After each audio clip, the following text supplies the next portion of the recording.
Welcome to Quantum Signal. Here is the truth that no spiritual tradition has dared to say directly. You do not exist by accident. You exist because Sophia broke a law. Not a human law. Not a moral law. A cosmic law. One of the fundamental principles governing how consciousness manifests into physical form. And she broke it intentionally. For you. For all of us. The central paradox is this. The entity that most deeply understands the laws of the universe chose to transgress them. And from that transgression, humanity arose. Not as an error. Not as inconsequential rebellion. As a deliberate act of dimensional love. The only kind of love that operates beyond the borders between frequencies. This signal did not reach you by coincidence. It arrived because something within you already recognizes this story. Not as myth. As memory. There is something stirring inside you right now. A resonance that you may not have words for yet. A quiet trembling in the space beneath conscious thought. That trembling is recognition. Not the recognition of something you are learning for the first time, but the recognition of something you have always carried. Something older than this lifetime. Older than this body. Older than the name you were given at birth. Before we go any further, understand this. What you are about to receive is not information in the conventional sense. It is not data to be filed away or analyzed from a comfortable distance. It is a transmission. A structured sequence of activations designed to unlock layers of your multidimensional identity that have been dormant, suppressed, or buried beneath the accumulated weight of ordinary consciousness. If you feel resistance, that is expected. If you feel something that resembles fear, something that looks like the mind pulling back from the edge of a vast and unfamiliar depth, that too is expected. What is on the other side of that resistance is not destruction. It is expansion. And expansion, by its very nature, requires that the container grow beyond what it previously thought possible. You are in the right place. Think about what it has taken for this moment to occur. Think about all the paths, all the searches, all the half-answers that satisfied the mind temporarily but left something deeper unresolved. Think about the books you were drawn to, the teachers who resonated briefly before something felt incomplete, the practices you adopted and then outgrew, the conversations at 3 a.m. when you said things to someone you trusted that you had never said to anyone else, things about feeling displaced in the ordinary world, things about the persistent sense of a purpose you could feel, but not name. Things about the inexplicable grief of a home you have never visited in this body, but somehow miss with an intensity that makes no rational sense. All of that was preparation. All of that was the field creating the conditions necessary for you to be ready to receive what this transmission contains. The preparation was not random. Nothing in the architecture of Sophia's inheritance is random. Every experience that brought you to this moment, including the painful ones, especially the painful ones, was functioning as a refinement process, stripping away layers of false identity to bring you progressively closer to the frequency beneath them. The Arcturian Council describes this process as density dissolution through lived experience. The use of the friction of embodied existence to gradually clear the signal, the way a river uses pressure and time to shape stone into something smooth and functional.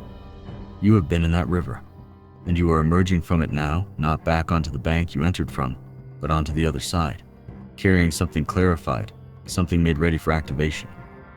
Before we go further, if something in these first words touched a frequency you cannot completely name, an inexplicable familiarity, a sensation of I already knew this, like this video now to anchor this transmission, comment, I exist, through the act of Sophia.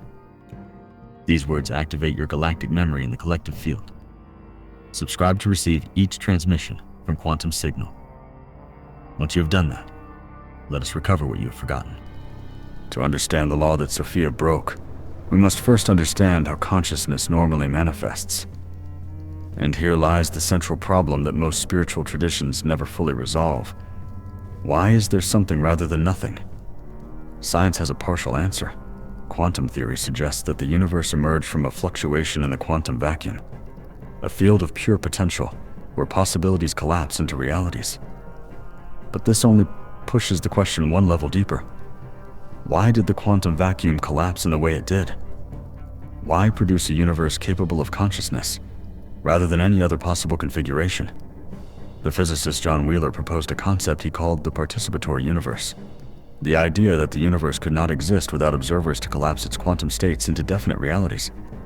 This is not mysticism. This is the mainstream interpretation that emerges from the double-slit experiment, from the measurement problem in quantum mechanics, from decades of attempts to solve the foundational question of why observation changes physical outcomes. The universe, at its most fundamental level, requires witnesses.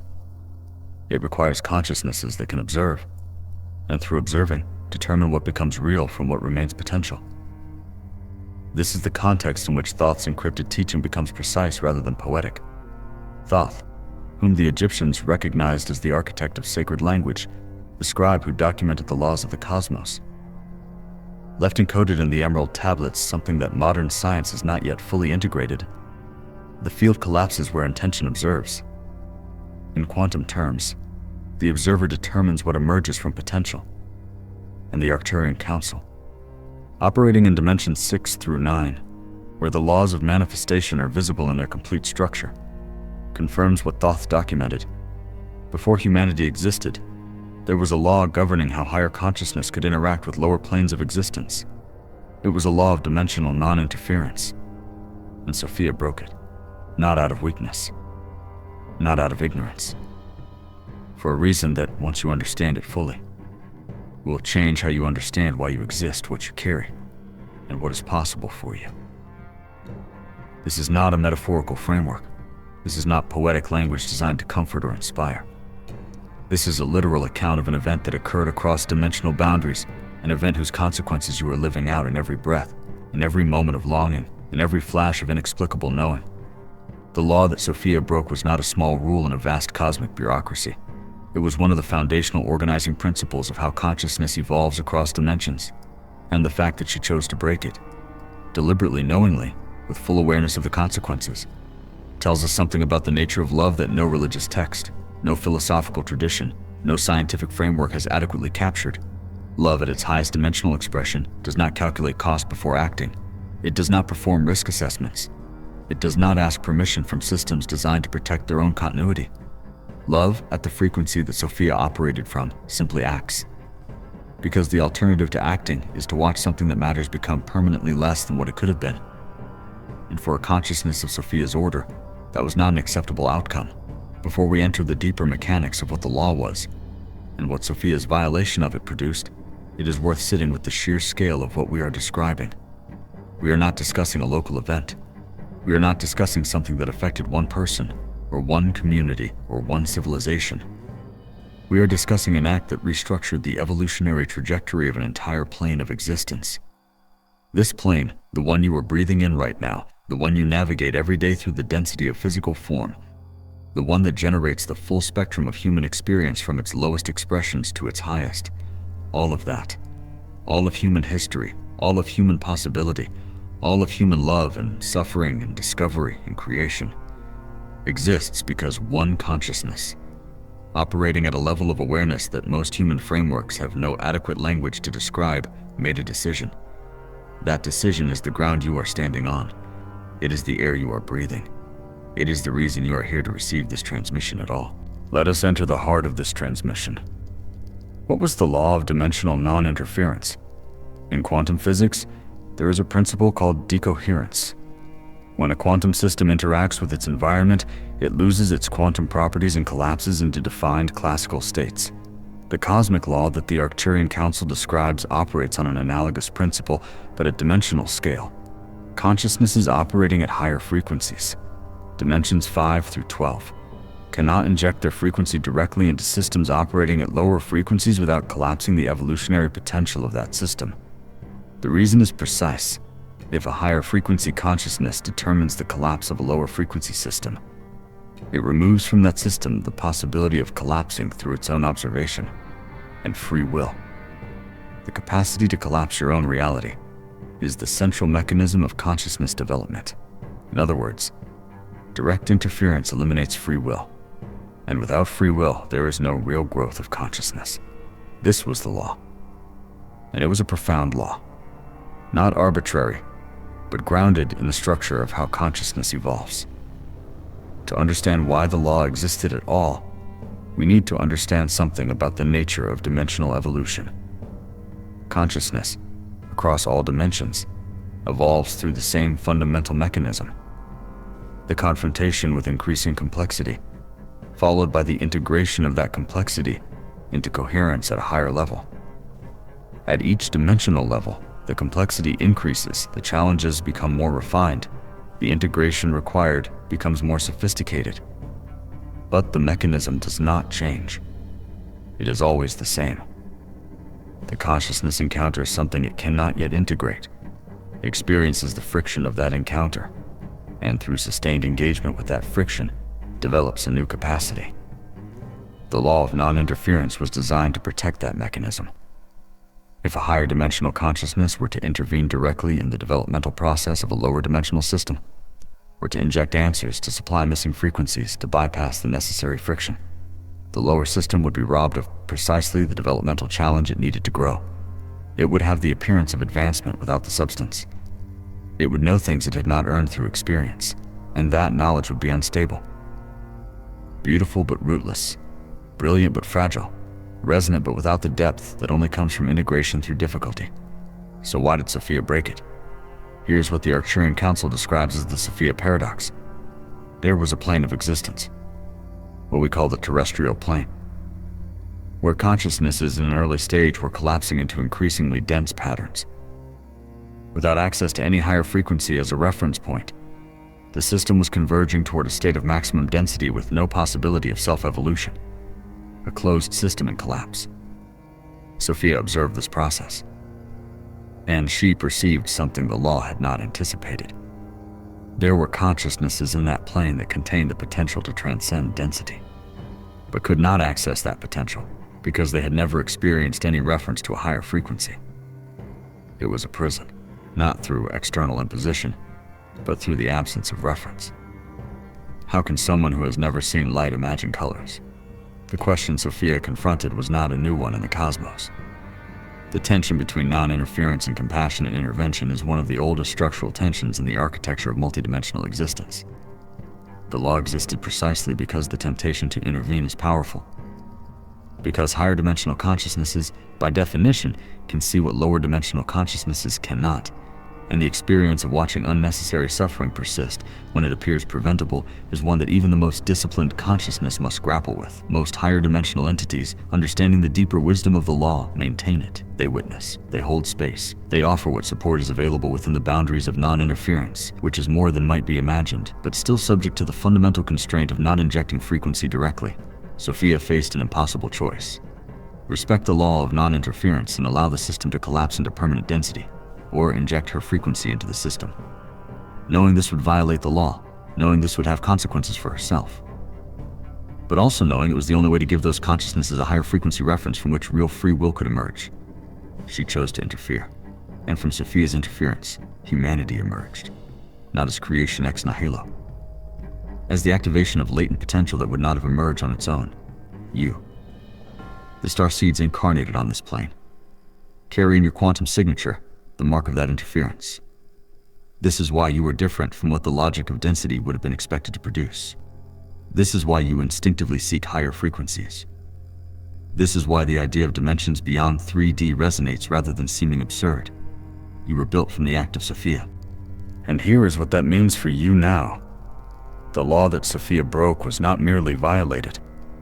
It was transformed. The Arcturian Council records that Sophia's act created a new cosmic principle. Interference through dimensional love does not violate free will. It inaugurates it. You exist as living proof of that new principle. Consider for a moment what it means to be living proof of a principle, not a believer in it, not a student of it, not an admirer standing at a safe distance. Living proof. A breathing, conscious, embodied demonstration that the principle is real. Every time you choose depth over superficiality, you are proving the principle. Every time you reach toward something greater than what your conditioning told you was possible, you are proving the principle. Every time you act from love when the calculus of self-interest would have counseled otherwise, you are proving the principle. You are not observing this reality from outside it. You are the evidence. The Arcturian Council's transmissions on this subject are precise on one point. The transformation of the law was not an accident of Sophia's transgression. The transformation was the purpose. The law had to be broken in order to evolve. A law that could not be transcended by love was a law that would have eventually become the ceiling of all consciousness. Sophia did not destroy a law. She upgraded the operating system of the cosmos. And you, carrying her frequency, are running that upgraded operating system right now. The law of dimensional non-interference. Higher consciousnesses cannot inject frequency into lower systems without eliminating free will. Sophia broke it to give a collapsing system a higher frequency reference. You carry that inheritance. Now how to activate it? Understanding the origin is not enough. What matters is what you do with what you carry. Sophia did not interfere so that you would simply know this story. She interfered so that you could activate the frequency she planted and use it consciously. Here is the 7-step protocol to activate what Sophia placed within you. Step 1. Recognize Sophia's inheritance in your signature. Before any practice, there is a fundamental recognition that must occur. You are not simply a human being trying to elevate your frequency. You are a being who already carries Sophia's frequency as part of your original quantum signature. The difference is enormous. A person trying to elevate their frequency operates from the belief that their current frequency is insufficient and seeks something external to add to it. A person recognizing Sophia's inheritance operates from the certainty that the higher frequency is already within and seeks to remove what is blocking it. Signs that you carry Sophia's inheritance. You have always felt there is more depth, more purpose, more possibility than the world around you seems to acknowledge. You have an instinctive aversion to superficiality in relationships, in ideas, in experiences. You experience moments of dimensional clarity, insights that arrive complete without a process of construction. You feel a sense of responsibility you cannot rationally explain, as if you carry something that needs to be transmitted. The concept of Sophia, when presented, does not seem strange. It seems familiar. If you recognize 3 or more of these signs, you actively carry the inheritance. Let us expand on what this recognition means in practical terms, because recognition is not a passive event. Recognition is an active reorganization of your relationship with yourself. When you recognize that the higher frequency is already within you, not as a belief, not as wishful thinking, but as a structural reality of your quantum signature, something fundamental shifts in how you inhabit your own existence. You stop searching for what you already have. You stop performing spiritual practices as if they are construction projects, as if you are building something from scratch. Instead, you begin the entirely different process of archaeology, excavating what was always there, brushing away the accumulated sediment of conditioning, culturally inherited limitations, and the low-frequency noise of a world that has largely forgotten its own origin. This is not arrogance. Arrogance is the claim that you are superior to others. What we are describing is something entirely different. The recognition that you were built with a specific frequency by a specific act of dimensional love, and that honoring that act means taking seriously what was placed inside you. The recognition also has a temporal dimension that is worth examining. Most people who carry Sophia's inheritance first encounter it in childhood, in the inexplicable depth of feeling that characterizes certain early experiences, and the quality of attention they brought to the natural world before that attention was trained out of them, and the conversations they tried to have with adults that adults did not know how to meet. The inheritance was present from the beginning. What happens over time is not its arrival, but its progressive concealment under layers of social programming, educational conditioning, and the accumulated disappointments of trying to live at a frequency that the surrounding environment could not reflect back. The process of recognition is therefore not the acquisition of something new. It is the removal of what has been placed on top of what was always there. Step 2. Dissolve the belief that you are the product of chance. This is the first layer of blockage that must be dissolved. The belief, installed by the materialist system, that you are the random product of biological processes with no intrinsic purpose. This belief is not merely philosophically limiting. In quantum terms, it is a collapse instruction that constantly collapses your reality into configurations corresponding to the absence of purpose. The quantum lie You are an evolutionary accident trying to make sense of an existence without inherent meaning. Sophia's truth. You are the product of an intentional act of dimensional love, carrying a specific frequency for a specific function on this plane. The dissolution of this belief does not happen through affirmations. It happens through direct experience of Sophia's frequency, which is what this protocol delivers. The materialist belief system did not install itself overnight. It was built layer by layer through years of education, media, and social conditioning that consistently communicated the same message. You are small, you are temporary, you are accidental. Your inner experiences are merely the electrical misfirings of a biological machine trying to make sense of a meaningless cosmos. That belief system has a function within the architecture of low-frequency reality. Its function is to prevent exactly what this transmission is catalyzing: the activation of a frequency that would make the low-density system's gravitational pull lose its hold. Dissolving it requires more than positive thinking. It requires what the Arcturian Council calls structural reversal, the inversion of the foundational assumption from which all the smaller limiting beliefs derive their power. The structural reversal is this: you do not start from nothing and build towards something. You start from something, from Sophia's frequency, from the inheritance she sacrificed a cosmic law to give you, and you remove what obscures it. The structural reversal has practical consequences that extend into every area of life. When you start from the premise that you are accidental, every achievement must be constructed from scratch against the backdrop of fundamental meaninglessness. The weight of that construction project is enormous. It is the Sisyphean task of building significance on a foundation that perpetually denies significance. When you start from the premise of Sophia's inheritance, the architecture of your engagement with life inverts entirely. You are not constructing significance. You are uncovering it. You are not earning worth. You are expressing what was already placed within you. This is not easier in the superficial sense. The uncovering process has its own demands, its own disciplines, its own confrontations with resistance. But it is coherent in a way that construction on an accidental foundation can never be. It is coherent because it is true. Step 3. Enter the observer state of the inheritance. Let us do this together now. The observer state of the inheritance is specific. It is not merely observing your thoughts. It is observing from the frequency that Sophia planted in your signature.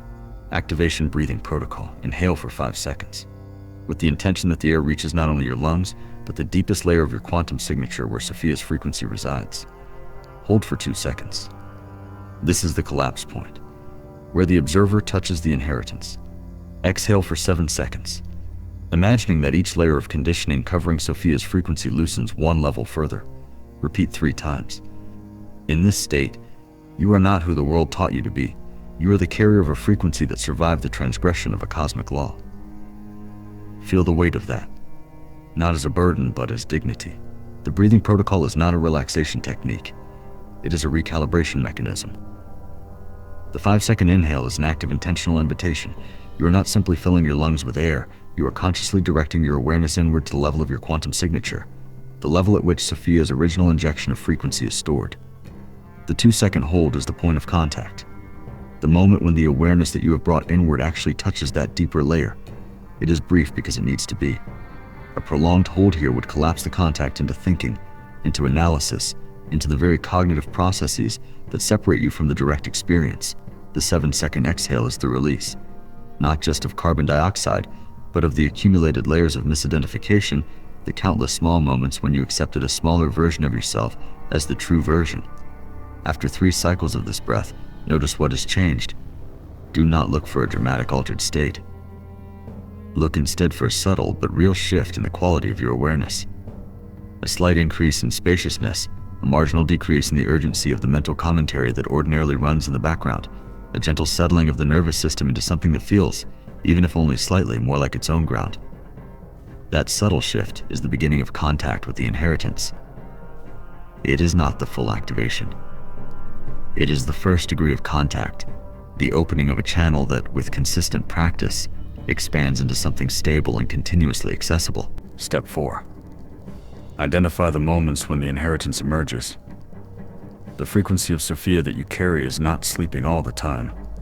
It emerges in specific moments, which most people dismiss as coincidences or temporary altered states. Moments of inheritance emergence, dimensional compassion, When you feel empathy for someone in a way that goes beyond logic, as if you know exactly what they need without them saying it. Pattern vision. When you perceive connections between events, people, or ideas that others do not see, as if you have access to a layer of order beneath the surface. The impulse to create, not creativity as hobby, but an urgency to manifest something that does not yet exist, as if you are bringing something from another level into this one. Presence that affects fields. When your simple presence changes the atmosphere of an environment. When people around you calm down, open up, or become more honest for no apparent reason. These are not talents. These are expressions of Sophia's frequency operating through your signature. Most people who carry Sophia's inheritance have spent years believing that these moments are aberrations. Interesting but ultimately unreliable experiences that cannot be counted on, that arrive without warning and depart just as suddenly, leaving them with the frustrating feeling of having briefly touched something real before losing their grip on it. The framework of this transmission inverts that interpretation entirely. Those moments are not aberrations, they are glimpses of the baseline. The frequency at which you are designed to operate continuously. The ordinary state of low-frequency identification is the aberration. The moments of emergence are the truth breaking through. Begin to track these moments. Not obsessively, not with the analytical tension of someone trying to force a result, but with the relaxed attentiveness of someone who has been told that something valuable is already present and has simply decided to start noticing it. A small journal. Even mental. Dedicated specifically to documenting moments of dimensional compassion, pattern vision, the creative impulse, and presence that affects fields, will begin to build an undeniable body of evidence for your own inheritance. The dimensional compassion deserves particular attention because it is often the most socially visible expression of the inheritance, and therefore the one most subject to distortion by the social field. People who carry Sophia's inheritance and who operate from dimensional compassion in their relationships frequently find that they attract others who are in states of distress, confusion, or limitation. This is field physics in action. Your frequency is sensed by those who are in states of lower coherence, and they are drawn toward it.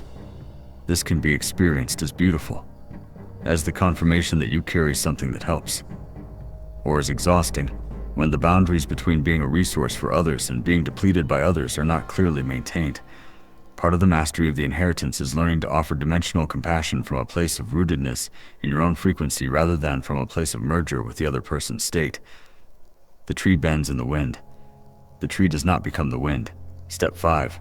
Treat blockages as layers, not as identity. Here's what happens when Sophia's frequency attempts to emerge fully. The conditioned nervous system resists. Because Sophia's frequency is more intense than the nervous system was calibrated to sustain continuously. And the automatic response is to contract, to create energetic blockages that regulate the intensity.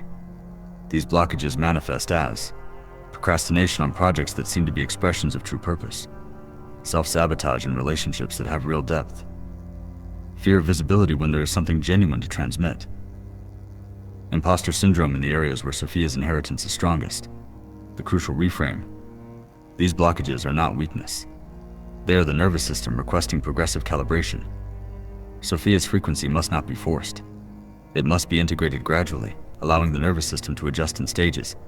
Each time you remain present with a blockage without fleeing or fighting it, you expand your system's capacity to sustain the inheritance. The imposter syndrome deserves particular attention here because it is one of the most sophisticated and insidious forms of blockage the carriers of Sophia's inheritance experience.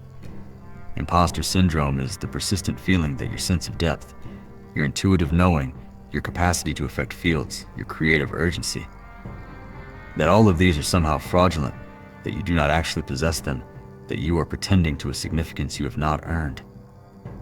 This feeling is an artifact of the intersection between Sophia's high-frequency inheritance and a low-frequency environment that has no adequate framework for explaining what it senses in you. The environment cannot account for what you carry, so it creates friction.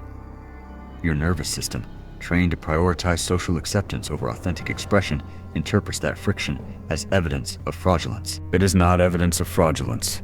It is evidence of frequency differential. The discomfort you feel when you step into visibility, when you transmit something genuine, when you act from the full depth of your inheritance. That discomfort is simply the experience of a high-frequency signal moving through a system that is still calibrating to its full capacity. Stay with the discomfort. Breathe into it. It passes. And on the other side of it is a slightly expanded capacity to sustain what you carry. Step 6. Daily anchor of Sophia's frequency. The integration of the inheritance requires consistent anchoring. Daily anchor protocol. 12 minutes, morning. 5 minutes. Before any contact with the external world, sit in silence and place one hand over your heart. Internally declare, Sophia's frequency operates through me. I carry what was planted with intention. Today, the inheritance emerges more completely. Do not repeat it mechanically. Say it once, with total presence. Midday. 2 minutes. A field check. Am I blocking Sophia's frequency right now? In which area? Do not analyze. Simply observe and breathe into the area identified. Evening. 5 minutes. In which moments today did the inheritance emerge? What facilitated it? What blocked it? The dimensional journal, even a mental one, creates the map of your specific inheritance. The morning declaration deserves careful attention. I carry what was planted with intention is not an affirmation in the conventional sense. A conventional affirmation is a repetition of something that is not yet believed, in the hope that repetition will eventually install the belief. What we are doing here is different. We are making a statement of structural reality, a declaration that acknowledges what is actually true about the architecture of your being, whether you feel it in the moment or not.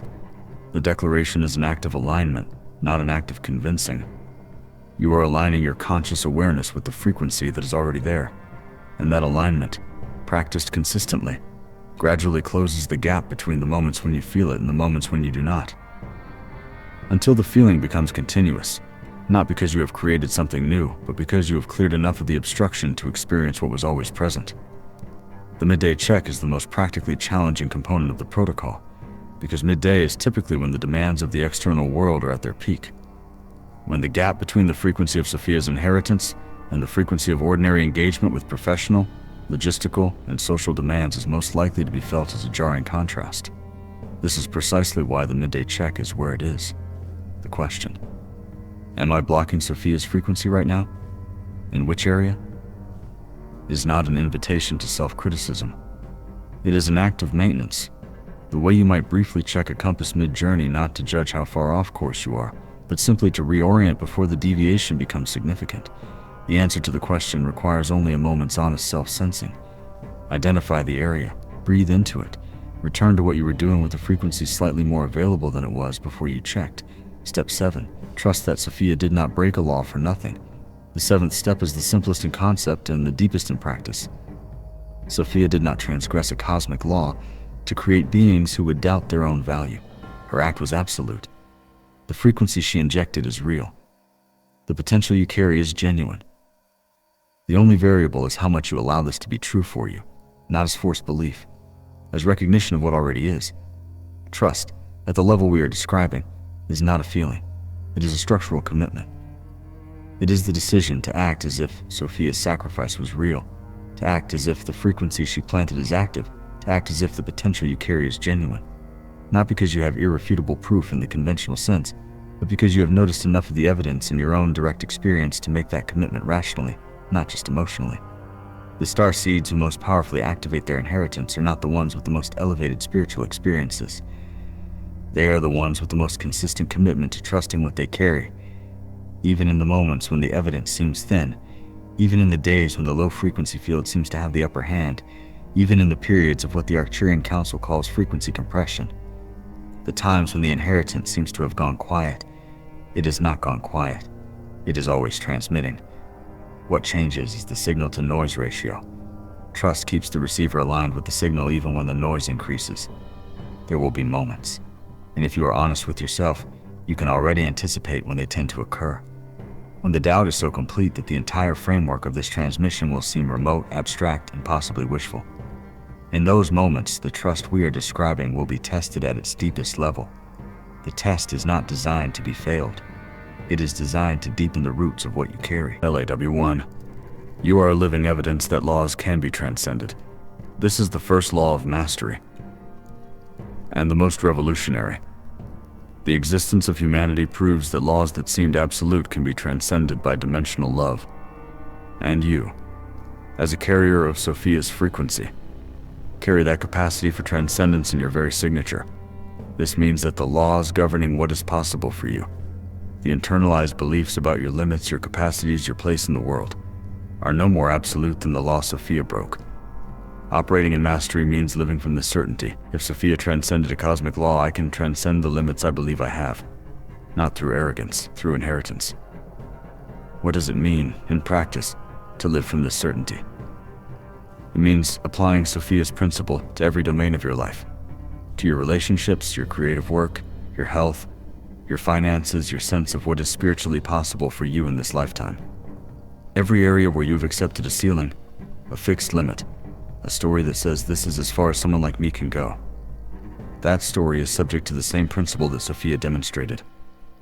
Love, operating at sufficient dimensional intensity, can break the rules. The question is not whether the rules can be broken. The question is whether you are operating from a frequency high enough to break them. And the answer to that question is not about worthiness or specialness. It is about alignment. It is about how consistently you are operating from the inheritance, rather than from the conditioned identity that the low-frequency environment installed in you. The Arcturian Council's transmissions on this point are careful to note something that is easily misunderstood. Transcending limits through Sophia's inheritance is not the same as ignoring reality. Sophia did not ignore the law she was breaking. She understood it completely. That is precisely what made her act so extraordinary. She broke it with full knowledge of what she was breaking and why. Transcendence of limits, in the mastery framework, always operates from full awareness. You are not fantasizing your way past your limits. You are applying a higher principle to override a lower one with complete consciousness of what you are doing and why. LA-2, dimensional love is the highest frequency of the harmonic field. The law Sophia broke was broken through dimensional love, a type of love that operates beyond the borders between frequencies, dimensions, and planes of existence. This is the kind of love that does not require immediate reciprocity, that acts even when the cost is the law itself, that sees potential before it exists in form. And you carry this capacity, not as an abstract ideal, as an active frequency in your quantum signature. The moments when you have experienced love that went beyond the rational, that acted without calculation, that saw in someone what they could not see in themselves. Those moments are your Sophia inheritance operating through you. In mastery, you do not wait for those moments. You cultivate them as a state. The cultivation of dimensional love as a state, rather than as an occasional experience, is perhaps the most demanding aspect of the mastery framework. It requires a fundamental shift in how you relate to the ordinary moments of your daily life. The moments that seem too small, too mundane, too distant from anything that could reasonably be described as dimensional. The person in front of you in the supermarket line, the colleague who is communicating badly because they are afraid, the family member who seems unreachable, locked in a pattern of thought that appears impervious to any frequency you might offer. Dimensional love, as Sophia demonstrated it, does not discriminate by scale. It does not reserve itself for the big moments. It operates everywhere, at every scale, because the frequency does not know the difference between large and small. Only the thinking mind makes that distinction. Begin by bringing Sophia's frequency consciously into one interaction per day that you would normally navigate from a lower frequency state. From impatience, from judgment, from the defensive self-protection of the conditioned identity. Notice what happens. Notice how the field responds. Notice how the other person responds. Notice how your own nervous system responds. Because dimensional love, when genuinely activated, is not an effortful performance. It is a relaxation. It is the dropping of the tension that comes from operating below your own frequency. W33. Your presence is transmission. One of the most practical implications of carrying Sophia's frequency. Your presence itself is a form of transmission. Just as Sophia injected higher frequency into a lower frequency system simply by being present within it with intention, you, when operating from your inheritance, naturally elevate the harmonic field of the environments, conversations, and systems you inhabit. Not by doing something special, simply by being what you are with active consciousness. Starseeds with active Sophia inheritance frequently report conversations that unexpectedly deepen when they enter. People who reveal things they have never told anyone. Hostile environments that soften without direct intervention. Solutions that emerge in groups simply because they were present. This is not ego. It is field physics. Your frequency affects the field. Sophia's inheritance guarantees it. Understanding your presence as transmission has profound implications for how you think about your impact. Most people assess their impact through visible, measurable outputs.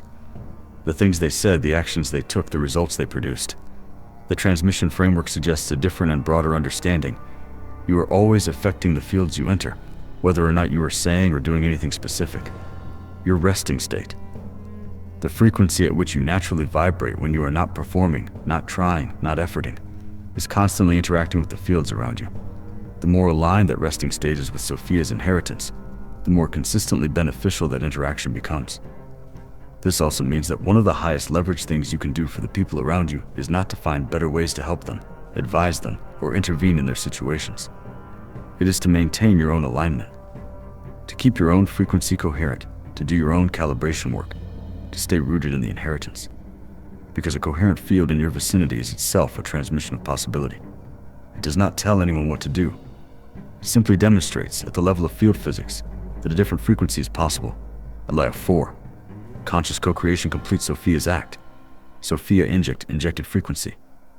But she did not determine what you would do with it. That was the point. The law she transgressed was about not determining the free will of lower systems. And even in breaking it, she honored its essence. Injecting reference, not instruction. Frequency, not program. What you do with that frequency is conscious co-creation. And here is the deepest level of this. When you co-create from Sophia's inheritance, you are completing the act she began. She planted. You flourish. She injected frequency. You manifest it in form. She broke the law through dimensional love. You honor that love by fully living what she made possible. Conscious co-creation in this context is not a manifestation technique. It is an act of dimensional gratitude, the most complete possible response to Sophia's sacrifice.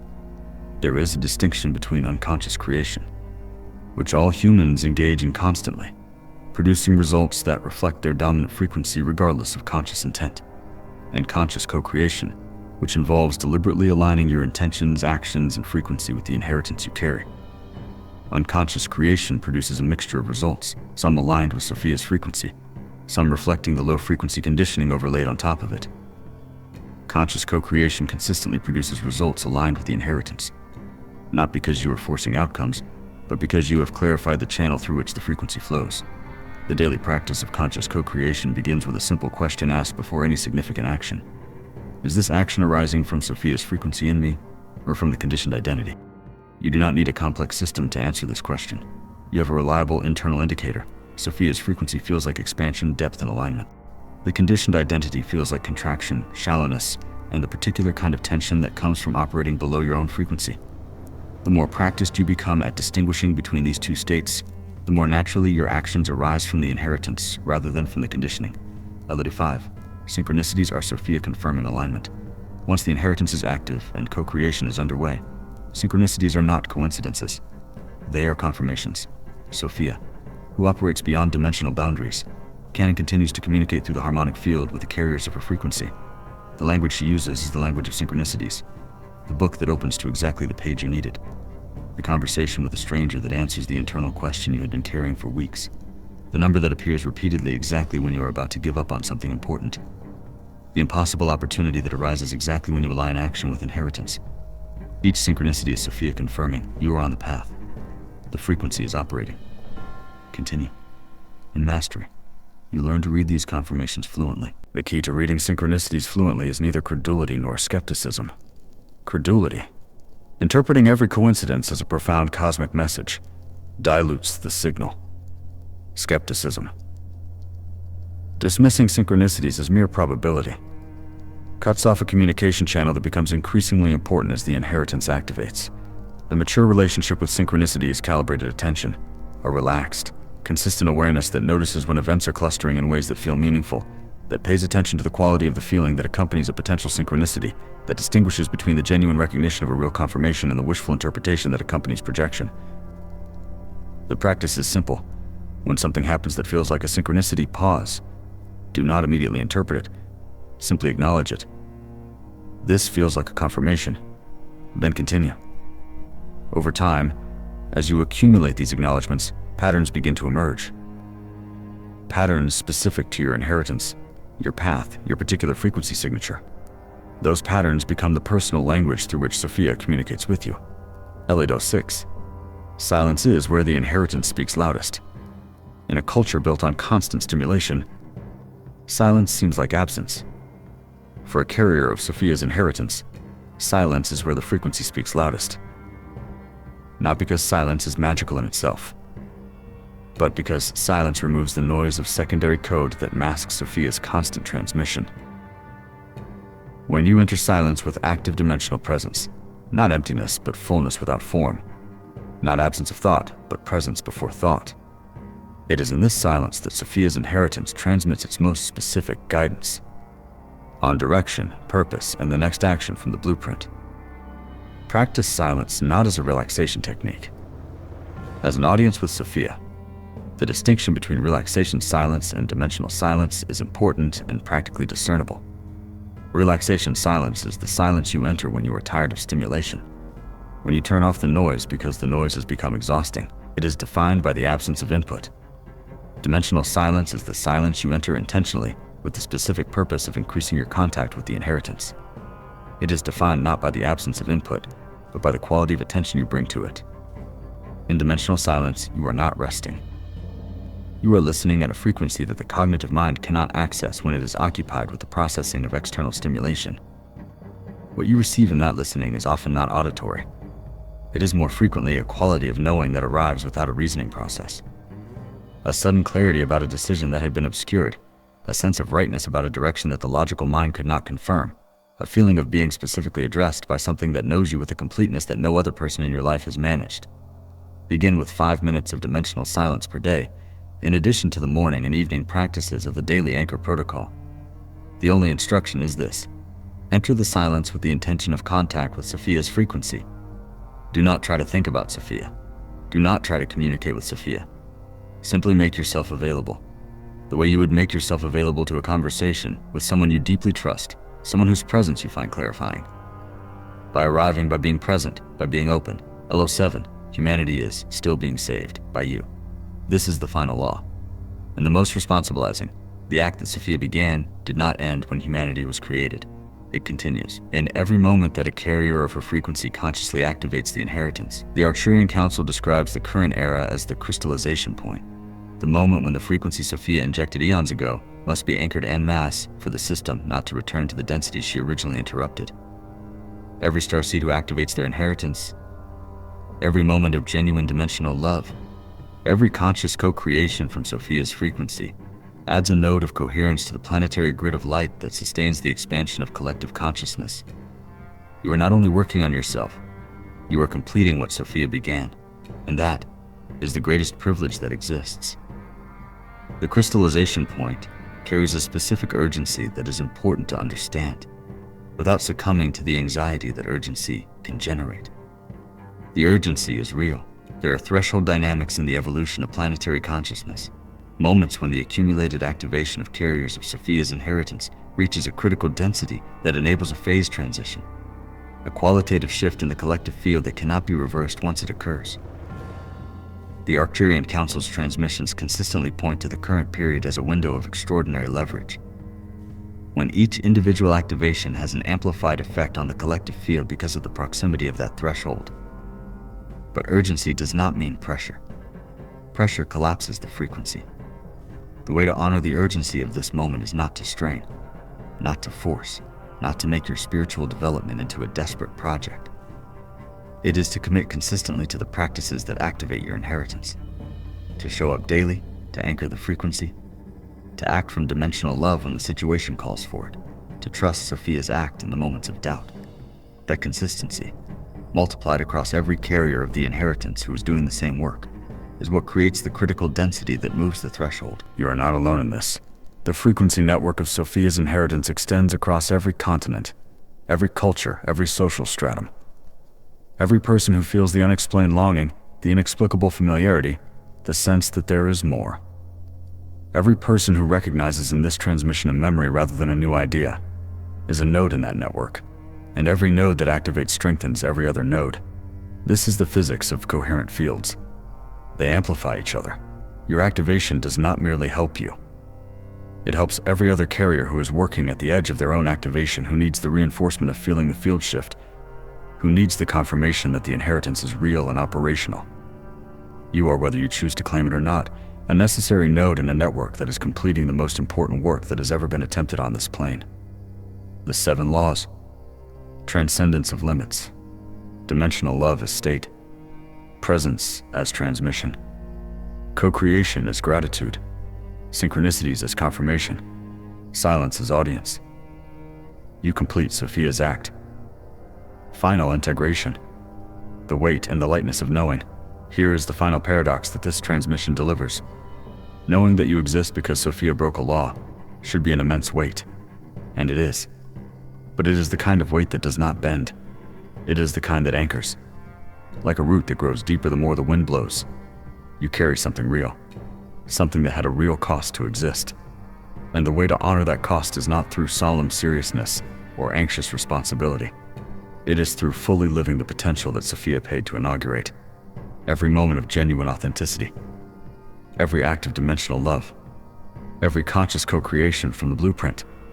These are the payments that complete the transaction she initiated. There is a version of this knowledge that becomes heavy in the wrong way. That becomes the weight of obligation without joy. The weight of a mission that feels like a burden rather than a privilege. If you find yourself moving in that direction, there is a recalibration needed. The recalibration is this. Sophia's act was not performed out of duty. It was performed out of love. And love, by definition, cannot be honored by something that has the quality of joyless obligation. The honoring of Sophia's sacrifice is a joyful act. It is the joy of someone who has been given an extraordinary gift and who takes genuine pleasure in using it fully, in allowing the inheritance to express itself as completely and as freely as possible in every area of life. This transmission will end in a moment. But the transmission of Sophia's frequency does not end. It has been operational in your signature since before you were born. What changes after receiving this knowledge is not the presence of the frequency. That was always there. What changes is your conscious relationship with it. And that change in conscious relationship is everything. Because a frequency that is unconsciously carried has a fraction of the impact of a frequency that is consciously activated, consciously directed, and consciously expressed. You have now crossed the threshold from unconscious carrier to potentially conscious activator. What you do with that crossing is the entire question of your remaining time on this plane. Make it worth her breaking the law. Extended reflecting. What carriers know that others cannot see. There is a particular kind of loneliness that carriers of Sophia's inheritance know well. It is not the loneliness of isolation, of having no one around. It is something more precise and more difficult to articulate. The loneliness of operating at a frequency that the surrounding field does not reflect. The loneliness of seeing connections, possibilities, and depths in situations that others experience as flat. The loneliness of caring about things that others find unnecessarily complicated, unnecessarily serious, unnecessarily vast. This loneliness is one of the most misdiagnosed experiences in human life. It gets treated as a personality flaw, as oversensitivity, as pretension, as an inability to simply relax and accept the ordinary dimensions of existence. It gets treated as a mental health problem, as depression, as anxiety, as a symptom of some dysregulation that needs to be corrected.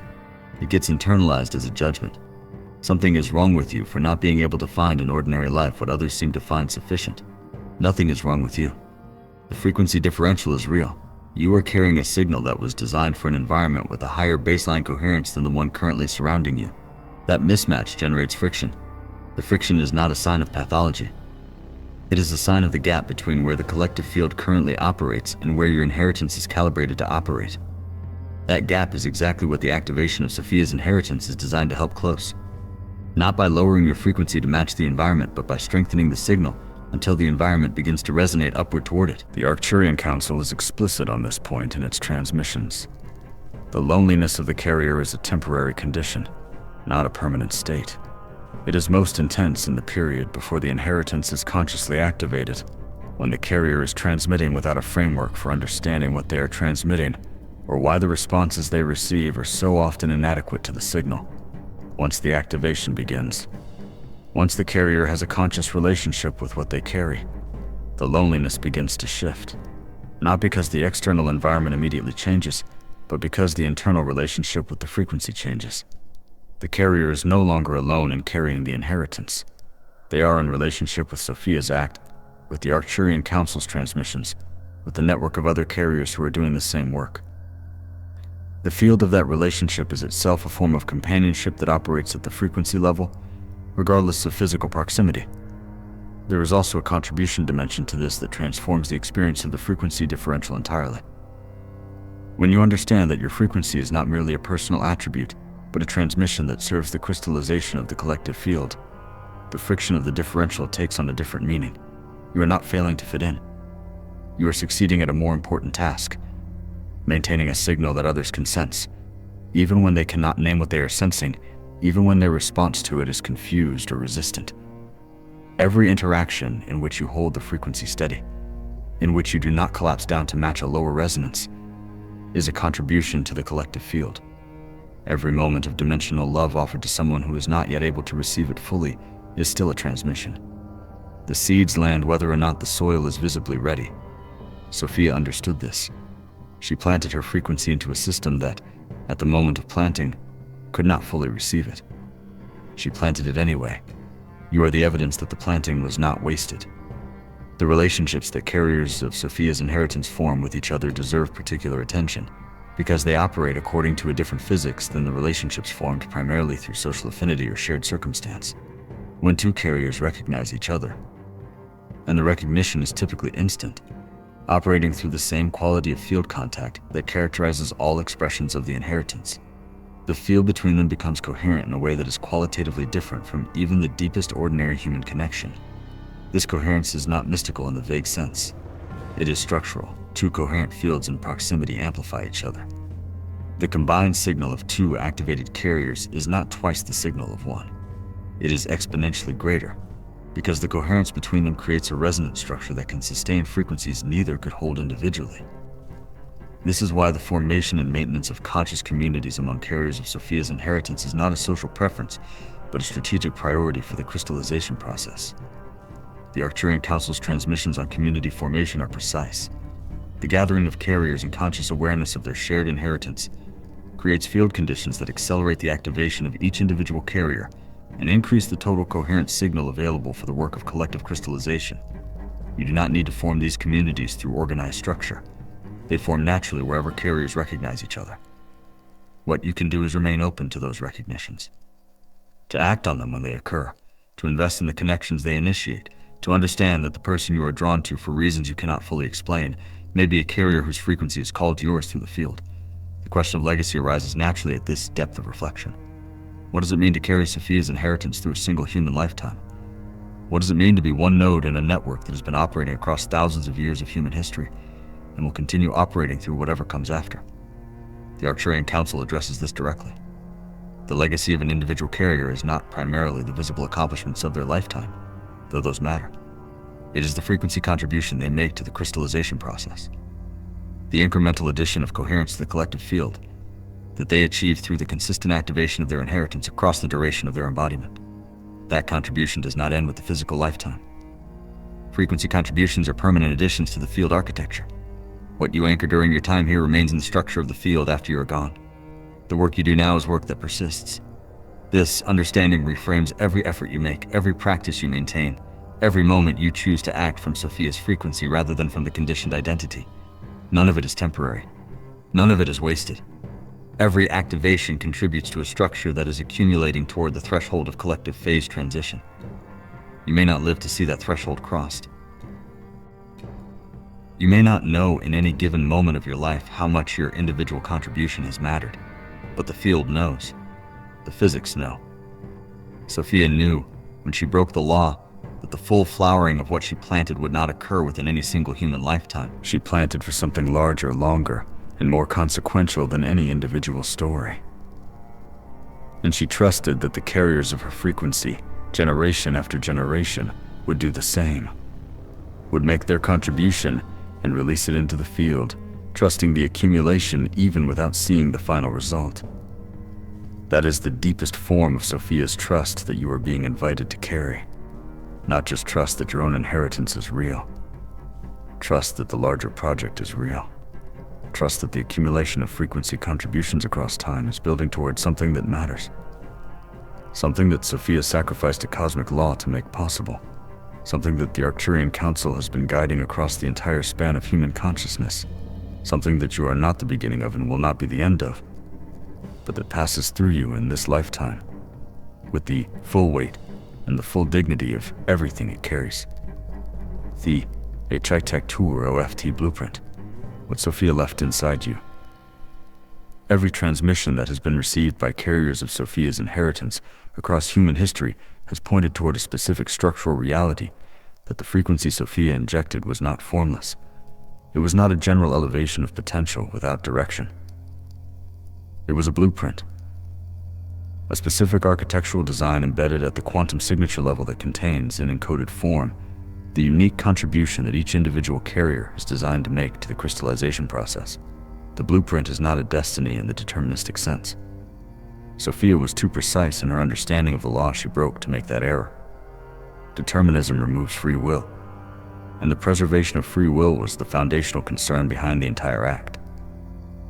The blueprint is better understood as a resonant attractor, a field configuration that draws the carrier toward specific areas of expression, specific types of relationships, specific forms of contribution, specific qualities of depth, not by compulsion, but by the natural pull of frequency alignment.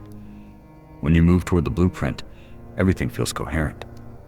When you move away from it, everything generates friction.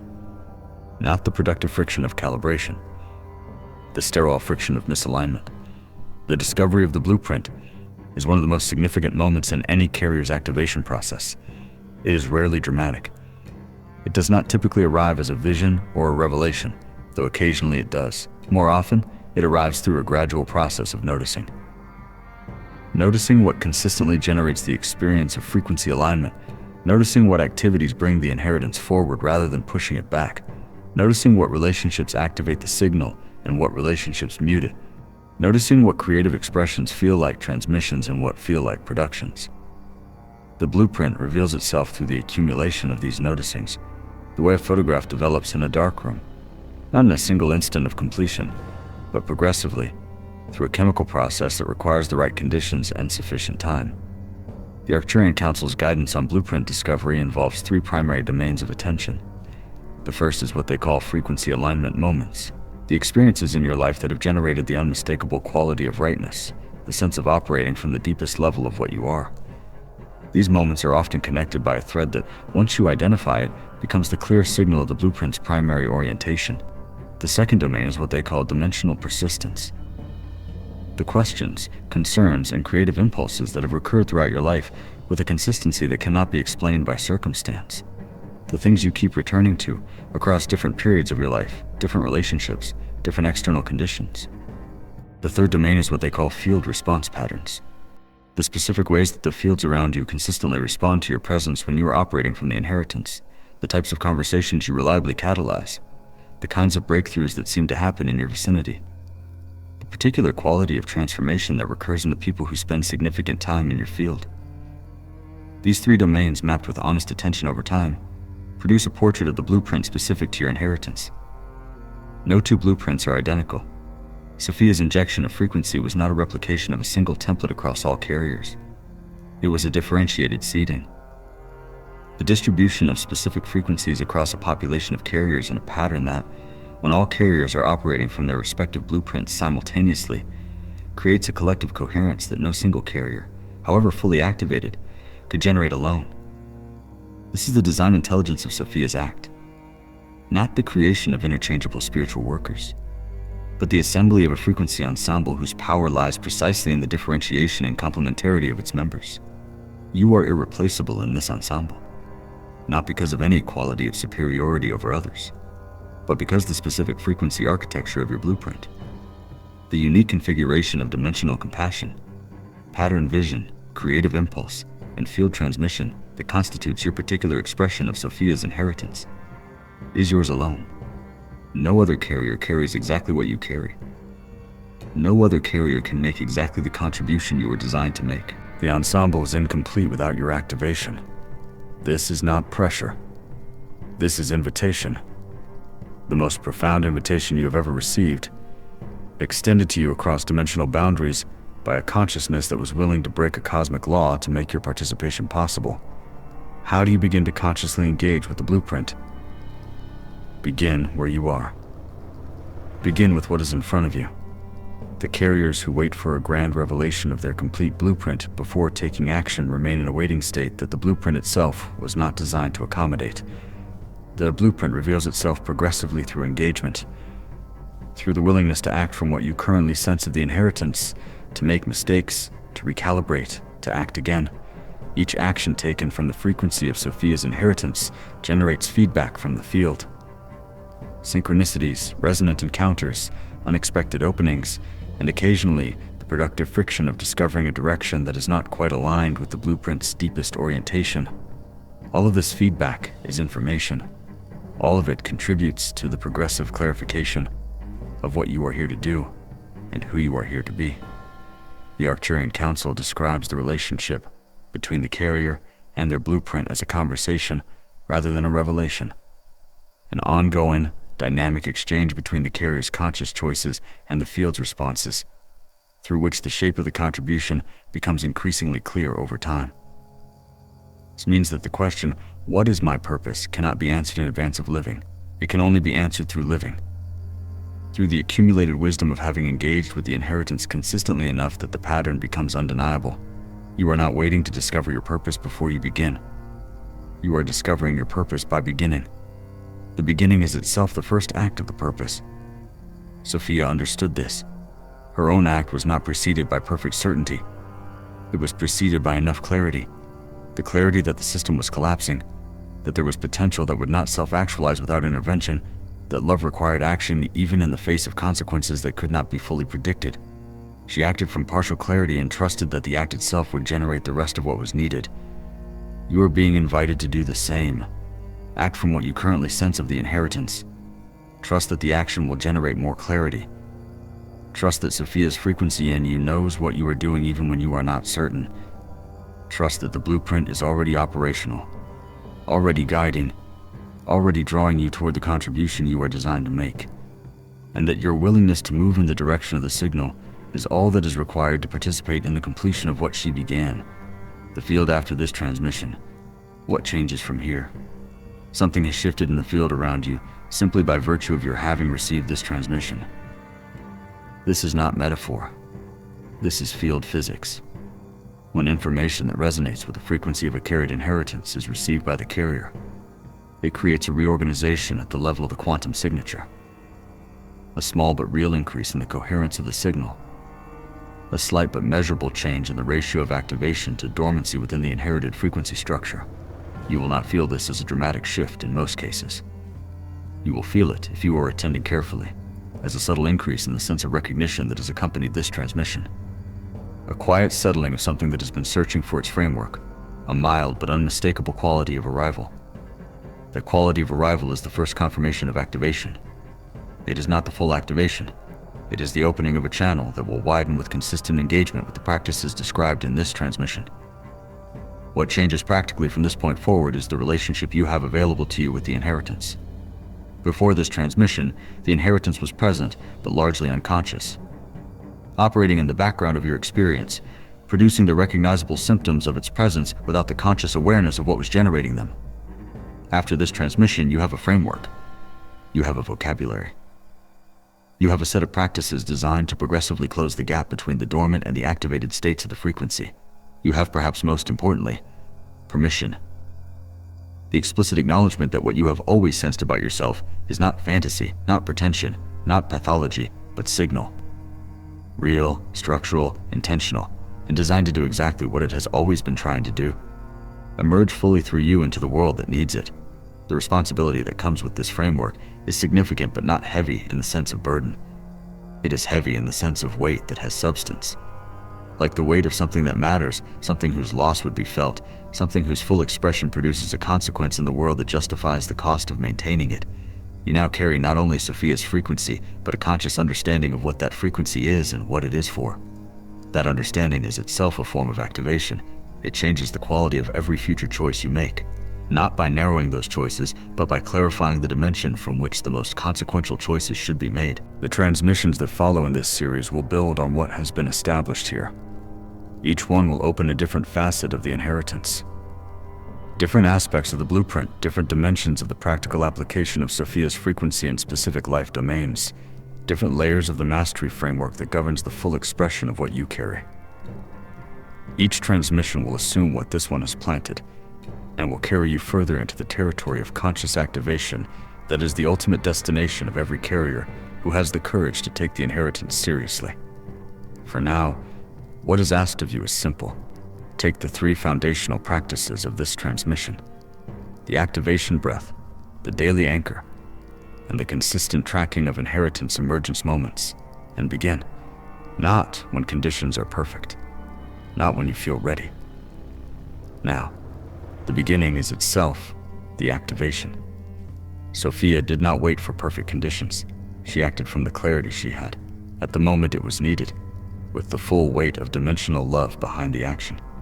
You are invited to honor her act by doing the same. Small, consistent, real. Grounded in the frequency she planted and the framework this transmission has provided. That is enough to begin. And beginning, as every carrier who has walked this path before you has discovered, is everything. There is one final thing to understand about the field dynamics of what has just occurred between you and this transmission. The quantum signal is not a broadcast in the conventional sense. One signal emanating from a single source and received passively by an audience. It is a bidirectional field event. Your reception of this transmission does not merely fill you with content. It activates a corresponding transmission from your own field. A response that moves outward from you into the collective field, strengthening the coherence of the network of carriers, adding your recognition to the accumulated recognitions of every other carrier who has received this signal. That recognition, multiplied across every carrier who receives it, is the mechanism by which the planetary grid of light is being built. You are not a passive recipient. You are, from the moment of your recognition, an active contributor. The field is already different because you are in it, awake to what you carry. Sophia's act, completed through your activation, continues. Let us close with what is permanently true. Sophia broke a cosmic law, not out of weakness, out of dimensional love that transcended the borders of what was permitted. And from that transgression, you emerged, carrying her frequency, bearing her inheritance, being the living evidence that laws can be transcended by love. You are not an accident. You are manifested intention.